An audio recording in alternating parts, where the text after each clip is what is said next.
Honorable sisters, brothers, and friends, this is Sunday, December 29th, 2013, and I'm going to have a video that I used to have, in that it was the summary of the past week. And what I want to emphasize is that I must obtain the honors and financial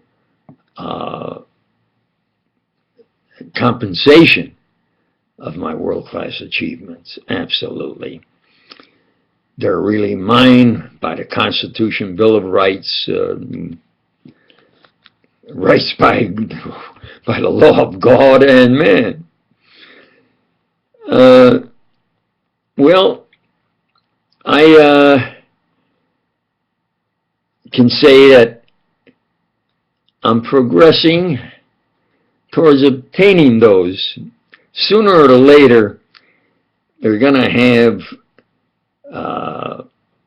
reports, biographies, authorized, unauthorized, or whatever. So far, the only ones I've authorized are by yours truly in presenting myself on videos or maybe in conversation. Well, I say, and I'm not being braggadocio, that I've achieved more good in more fields than any man in the history of the United States. And that might be worldwide. Namely what? Well, the Xerox photoelectric copier is my original work. I'm from Rochester, New York. I used to work for Eastern Dakota Experiment Development Lab. I used to use the old mimeograph machine. There had to be a better way. And I said, well, with a powerful carbon arc flash and gather this EM energy waves and focus it on a, well, not a negative, but an actual 8.5 by 11, because I did it so we could copy messages that I worked it in all the colors. My first one was in all the colors, exactly as it came out with the name Xerox. Z-R-O-X. You see, I used to listen. I completed 4 years of high school, 3 A's in physics and math. Everything was Wednesday evening. I used to have by DuPont de Nemours. They had the greatest scientists.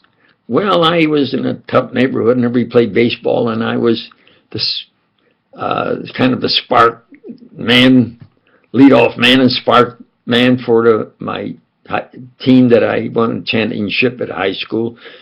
And then I played some baseball and became a playing manager. So I know baseball forward and backward and all the positions. And I've actually done that, played every position in baseball while being a playing manager. Now, as far then as mathematics and physics, and into mathematical physics, I studied Einstein's work day and night for 2 years until I knew it forward and backward, everything he did, maybe where he derived from his thinking. You know, where did he get this work from? And I realized that he was really copying others' work. But I finally, I should really prepare the notes so then I don't sort of fast forward. I wanted to be the first Catholic, especially Italian president in the history of the U.S. I figured I'd have to be the best man to do that. So I always tried to be towards perfection. And when I was in the service, the man that decided if you were worthy to be an officer and a general, he said, well, I've been doing this for 3 years, he says, and I can say you're the best I've ever interviewed. I said, well, thank you, sir. He said, in fact, he said, I'm going to definitely remember that of all the thousands I interviewed, you gave the best of grasp of being an officer and what to do. Well, thank you, sir. He said, well, I said, my duty is to make you the best officer and gentleman that I can. And I said, well, sir, my duty is that when I enlisted, I already was the best gentleman I can be. It's up to you to just make me the best officer. Now, and I was fortunate in that there was a colonel from West Point who was really good, who said that if you're an officer, you make your decision, you go by that decision. Don't let anybody change it. You go by your decision. And I said, well, now I've learned that that's absolutely right, because I have achieved, I have now a internet website, and I'm not being braggadocio, I say, why world's greatest? Doc C, PhD, CO. I was an ideas man, at least. Sort of a one-man think tank. Let's have an ideas company of PhDs. See, I'm Doc C, PhD company. Still. Now they have RAND, think tank in my area. You understand? What is RAND? Research, Army, Navy Development, RAND. I can say and prove everything I've done, and you can put this on a voice stress analyzer. It'll prove what I say is the absolute truth, and that is number one in the world is lightification of electromagnetic radiation. I'll say it again. Lightification of electromagnetic radiation.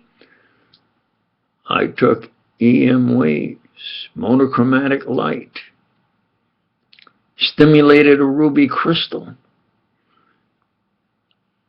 obtained reinforcement of the EM waves. In World War II, you had a parabolic mirror that could take diffuse light beams and put them in parallel. And that's why they went up there so powerful into a spotlight. I'm going to gather them in an optical cavity and then get them in phase and institute the science of optical pumping, where they will come out in a powerful beam, light amplified by stimulating ruby crystal electromagnetic radiations. There was absolute proof that it was valid, and that I was so sure that while, see, I was in vicious struggle to try to keep my brother alive and myself alive, because, see, I say about, maybe I should do it by notes, because then I fast forward. If I'm going to be the first Catholic, and especially a Diocesan Protestant, I better be the best. Well, most presidents came out of the Ivy League. Well, I was going to go to a school that their debating club was in the Ivy League. You understand? And my main interest, of course, being science and invention. I DuPont de Nemours, they had that science program, and they had Zerone, Z-R-O-N-E. So now I'm looking for a worthy name for my photoelectric copier, and there's Zerone, Z-R-O-N-E. I delete the E, Xerox. No, I delete the N, Xerox, Z-R-O-X. Yeah, that's a worthy name. That's why I started it, and with a patent attorney. But I was in a vicious struggle to try to keep my brother alive and myself alive, because when I wanted to then go to a university, I said, I haven't been really doing academic studies during World War II. And I received an injury during World War II.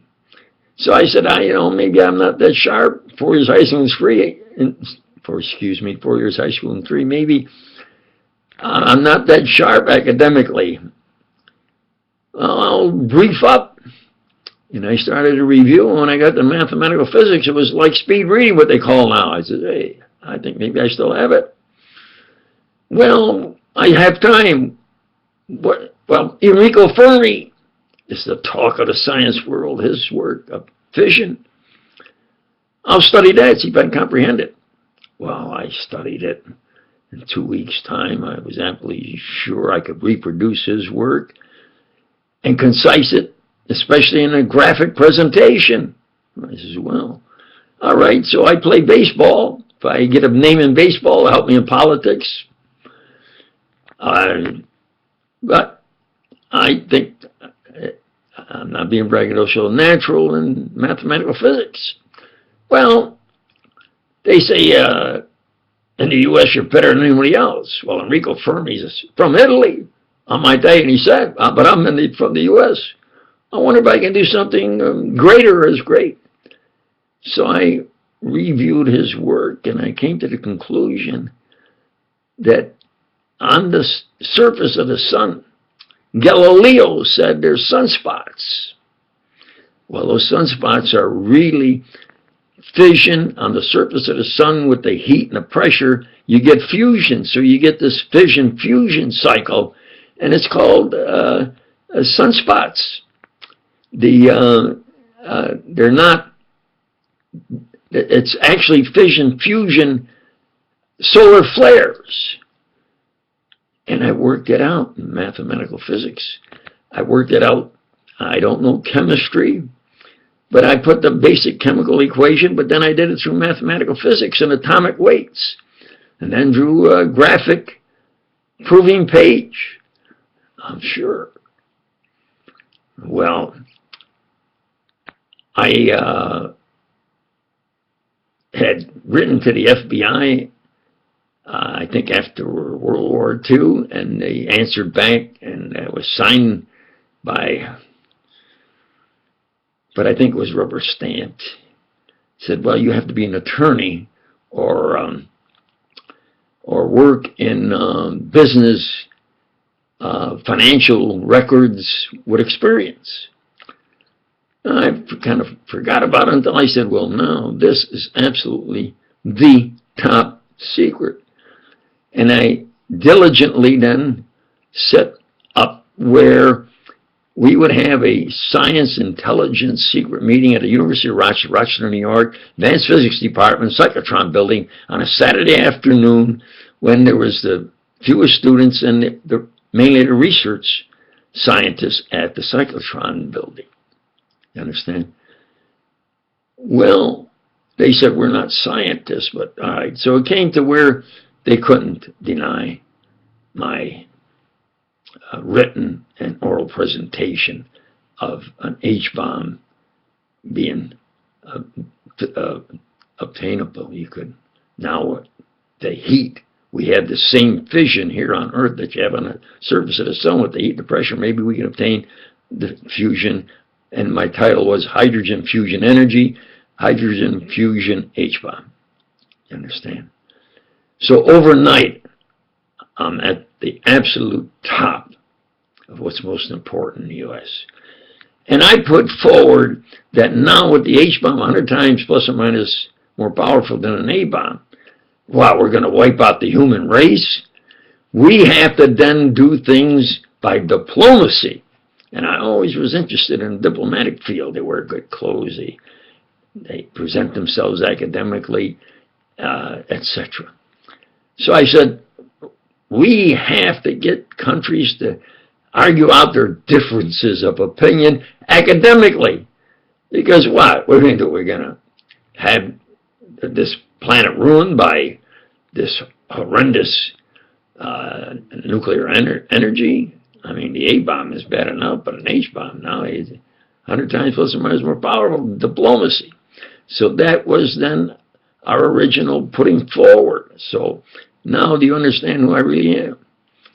Well, I'll put Something that you will say, oh, no, impossible. And then because I think I need part 2. And that is on the original 007. You better believe. You can put this on a voice stress analyzer.